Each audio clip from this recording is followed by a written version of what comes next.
선경우 배우님 이렇게 얘기를 하면 많은 작품을 하셨고 또 굉장히 우리 기억 속에 남는 작품들도 많은데 그래도 역시 박하사탕 속에서 명대사 나 돌아갈래. 약간 연기가 약간 오바 연기신데요. 근데 그 첫 장면이 굉장히 기억에 많이 남는데 나 다시 돌아갈래. 달러 빚 내주고 고리 뜯어낸 사채업자 그 흡혈귀 같은 죽여버릴까? 나 어떻게 나를 두고 떠나가면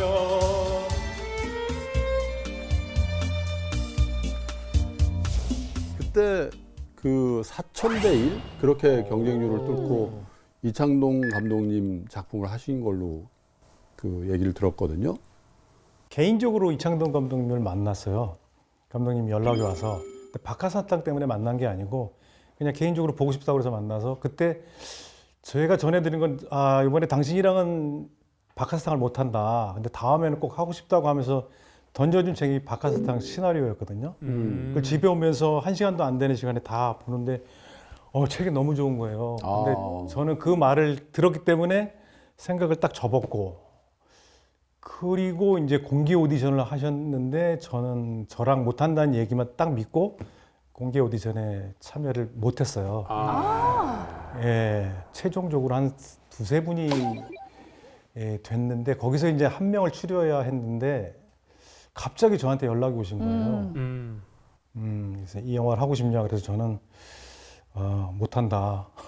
능력이 안 되고 이 영화를 책임질 제가 그릇이 못 됩니다. 그랬더니 내일 와서 책 한번 읽어보자 해서 읽어봤어요. 그때 뭐 책도 눈에 안 들어오고 책 들고 혹시 빛 같은 거 있냐고 그래서 그 도끼빛 같은 거 이렇게 비닐하우스신인데 그걸 들고 막 했어요. 그러니까 눈에 들어오지도 않는데 막 했는데 그 다음날 연락이 와서 제가 정확히 기억하는 게 감독님이 내가 오디션을 이렇게 봤는데 나의 최종 결론은 너다라고 하셔서 제가 너무 놀라가지고 감사합니다라는 말을 못하고 한 보름 동안 답을 못 드렸어요. 무서워서. 그러니까 계속 이제 감독님한테 또는 영화사에서 연락이 와가지고 빨리 확답을 줘라 해가지고 저의 마음은 진짜 진심으로 이거 한 작품 하고 그만두자라고 해서 하겠다고 한 게 박하사탕이었습니다. 거기 올라갔던 파이널 3의 배우가 누구였는지 알 수 있나요? 거기 올라갔던 파이널 3의 배우가 누구였는지 알 수 있나요? 그건 말씀드릴 수 없습니다. 어렵겠지. 궁금한데. 제가 볼 때는 C 배우, S 배우일 거예요. 아니 그러니까 보면은 집에 최민식, 송강호, 설경구 이 세 분이 2000년대 한국 영화를 이끈 배우분들이잖아요. 한국 영화에서는 정말 없어서는 안 될 분들이고 혹시 그분들인가? 그분들은 이미 활동을 하고 계셨었을 때였고, 네, 2000년도 초반에 참 영화가 좋았죠. 예. 개성이 좀 강한 캐릭터들을 그렇죠. 많이 연기하셨잖아요. 이제 세 분은 좀 가장 기억에 남는 역할은 뭐가 있을까요? 저는 불안다. 너무 멋있으셨어요. 진짜 섹시하다라는 느낌. 딱 그 표현이었잖아요. 섹시하다. 야, 소트핏이 어쩜 저렇게 잘 어울릴까부터 시작을 해갖고 임시완 씨랑 같이 하는 그게 너무 인상적이었어요.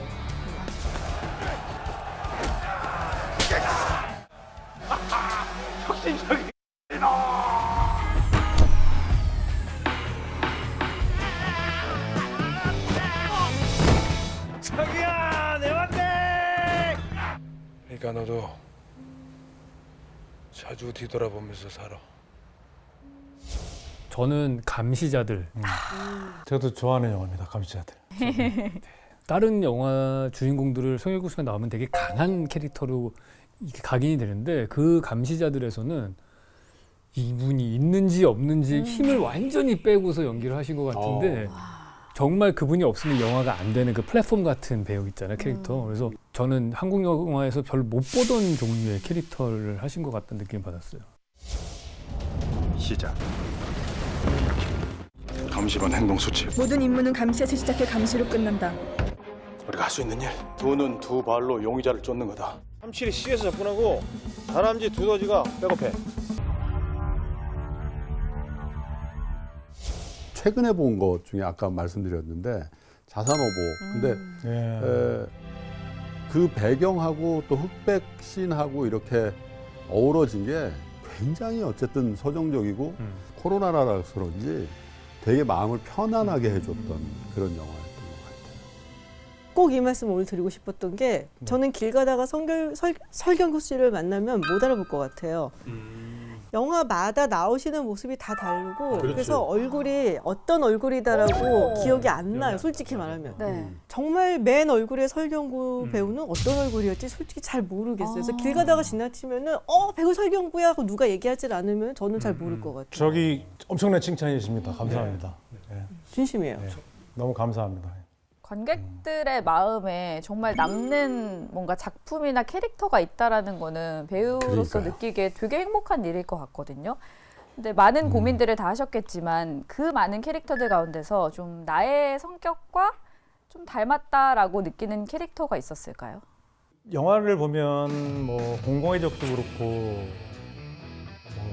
아까 말씀하신 불안당도 그렇고 좀 남자답고 막 그런 캐릭터로 이렇게 오해하시는 분들이 많은데 전 되게 소심하고 실제 저는 실망입니다. 그래서 오히려 저는 저랑 닮은 영화 속의 캐릭터는 사실은 아실지 모르겠지만 전에 그 전도연 씨랑 같이 했던 나도 아내가 있었으면 좋겠다가 저랑 좀 맞는 인물이 아닌가.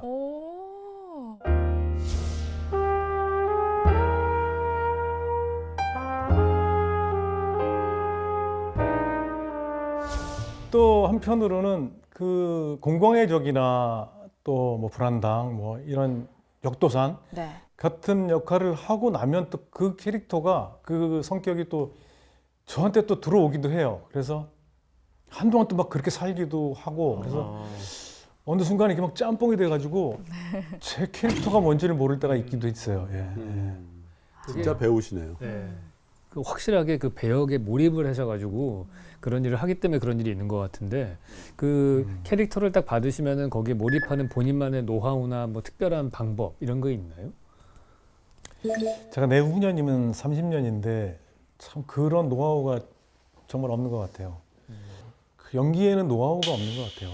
그러니까 집중하려고 노력해야 되고 제가 그런 표현도 쓰는데 보통 한 가지 일을 한 30년 이상 하면은 이 장인의 길을 가고 있다라고 생각하는데 연기는 또 너무나 이게 나아지는 게 아니고 꺼낼 카드가 계속 없어지는 것 같은 느낌이 들어서 오히려 더 걱정이 많아지고 뭘 보여줘야 되지?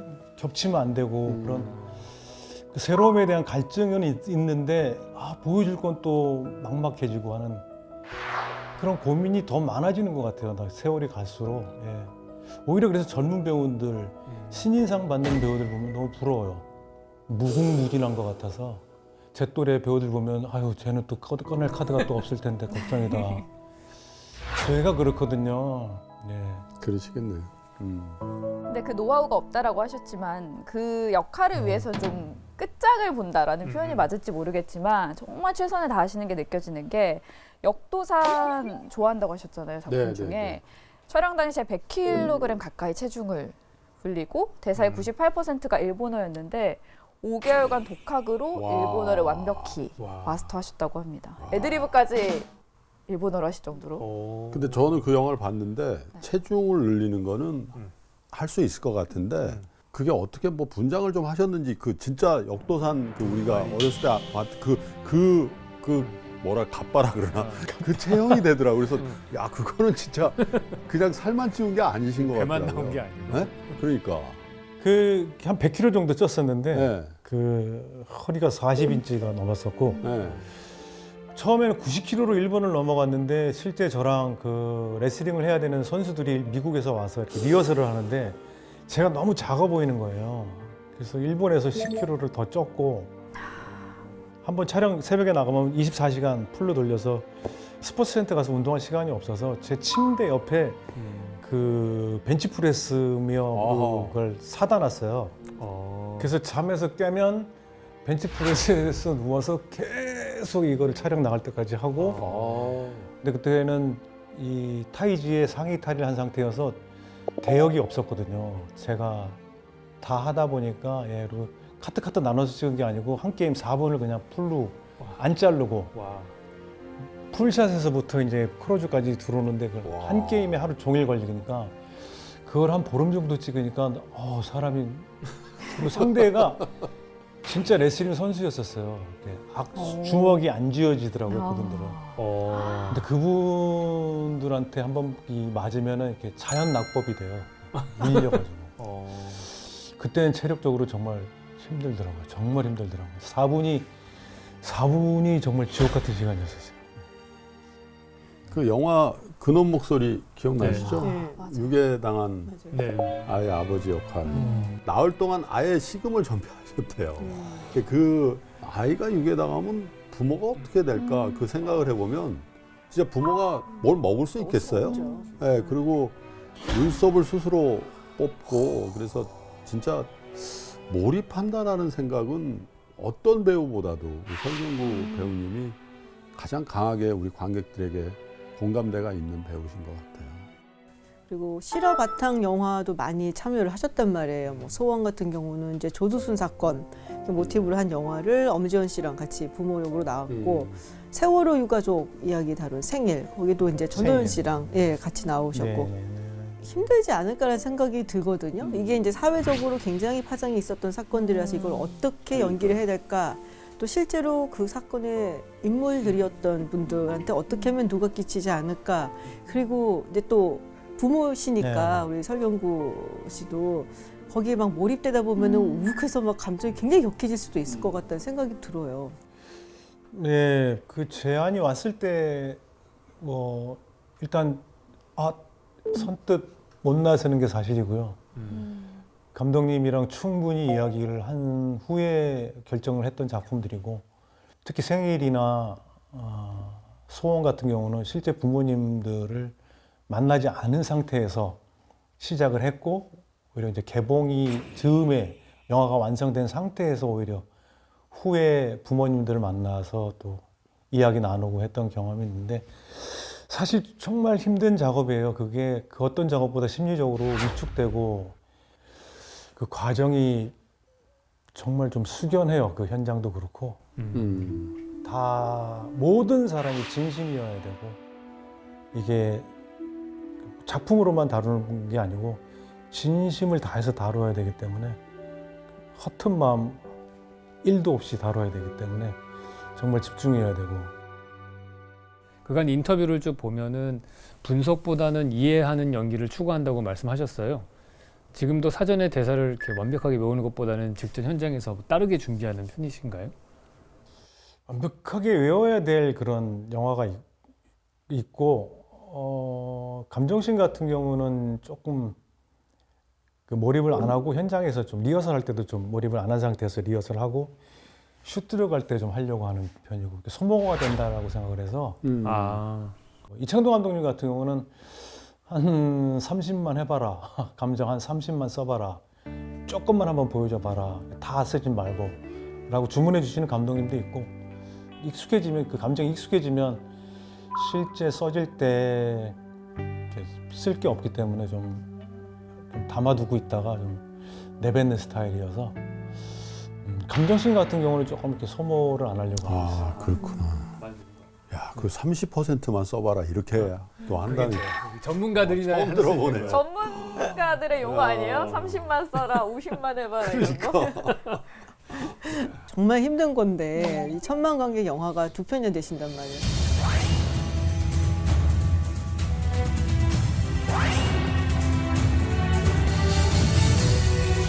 그 실미도는 아마 우리나라 최초 천만. 예, 최초 천만으로 아는데 그런 얘기 하잖아요. 성구안이 좋다. 다 이게 딱 책이라고 말씀하세요. 시나리오를 안 하시고 계속 대본 시나리오 안 하고 책이라고 말씀을 하시더라고요. 근데 책을 딱 보셨을 때 이거는 된다. 이런 감이 이렇게 오시나 아니면 이렇게 고르실 때 어떤 기준이 있으신 건지 되게 궁금해요. 일단 그 다음 장이 되게 궁금한 책이 제일 좋은 책 같아요. 그 다음 장이 무슨 이야기를 할까 그리고 예상대로 안 가는 책이 좀 재밌는 책 같고 제 예상을 좀 빗나가는 그리고 또 믿음이 가는 감독님에 대한 신뢰로 또 하는 작품도 있고, 네. 저희 앞서 방송에서 출연하셨던 그 배우 조진웅 씨가 롤 모델로 설경구 씨를 택하셨어요. 그리고 류혜영 배우 역시 영화 나의 독재자를 하면서 설경구 선배가 롤 모델이면서 이상형이 됐다라고 밝혔거든요. 뭐 딱 두 분이 그렇게 말씀하시는 것 같은데 영화를 하다 보면 이렇게 동료애 서로 이렇게 사랑하는 것 같아요. 내가 상대를 믿어야 되고 또 나는 또 상대를 믿게끔 해줘야 되고 또 그런 과정 속에서 서로 신뢰가 쌓여서 그렇게 또 좋게 봐주시는 것 같고 감사하죠. 저도 뭐 다 사랑하고 저는 뭐 대한민국 저랑 했던 배우들이 다 저의 롤 모델이니까요. 예. 그 후배, 선후배를 떠나서 제 롤 모델인 것 같아요. 다 그분들이 배울 점도 많고 예. 후배라고 해서 뭐 제가 가리키는 입장이 아니고 누구한테든 배울 수 있는 게 또 배우라는 직업 같아요. 예. 뭐 누가 농담으로 그러더라고 배우라고. 그러니까 가장 강한 사람은 모든 사람한테 배울 게 있는 사람인 것 같거든요. 근데 그런 면에서는 설경구 씨가 그런 그러네. 분이신 것 같아요. 그 설경구 배우 그러면 굉장히 선이 굵고 그리고 워낙 박하사탕의 그 기억이 너무 강렬해가지고 그렇잖아요. 근데 불안당 이후로 지천용 아이돌이라는 그 닉네임이 그래서 아이돌급 팬덤도 생기고 2018년에 생애 처음으로 팬미팅을 하셨다는 얘기가 들었어요. 그 전에 왜 안 했지? 그러니까 왜 그전에는 팬미팅을 팬미 불안당 하면서 불안당원들이 생기면서 불안당원들. 불안당원. 너무 떨려서 우왕청심원을 한 2시간 넘는 시간 되게 진정이 안 된 상태로 마무리를 했던 것 같아요. 좋고 설레고 막 이게 무슨 일인가 싶기도 하고.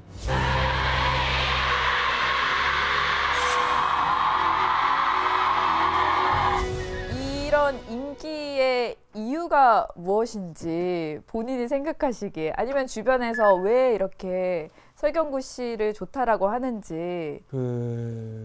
또 제가 잘 착용을 안 했던 의상이어서 또 스립스도 입고 또 올백머리에 또 시크하면서 또 장난기도 있고 하는 게 조금 어플이 됐던 것 같아요. 예. 저는 잘 이유를 모르겠어요. 사실 불안당원들 분들이 생기면서 변성현 감독님이랑도 왜 이러는 거야? 왜 이러시는 거야? 라고 말한 적도 있는데 아니, 저는 아는 게 제 생각에는 임시완 씨랑 설경구 씨를 보면은 임시완 씨 너무 여리여리하잖아요. 나이가 꽃미남에다가 그리고 설경구 씨는 그에 비해 굉장히 강한 남자고 막 그렇죠. 조직에 막 이거고 막 다 수트핏에 그랬는데 절대적인 약자고 절대적인 강자야. 여기 사랑해서. 너무나 강하고 막 이렇게 선이 굵고 막 있는 것이 막 연기를 하지만은 약해. 네, 관객들이 보기에는 사랑에서의 절대 약자인 거예요. 거기에 되게 많이 감정이입을 했어요. 제가 불안당 때 첫 그 언론 시사 때인가 그 기자간담회 때 불안당은 어떤 영화라고 생각하십니까? 했을 때 제 첫 마디가 사랑 이야기입니다라고 했었거든요. 맞아. 맞아.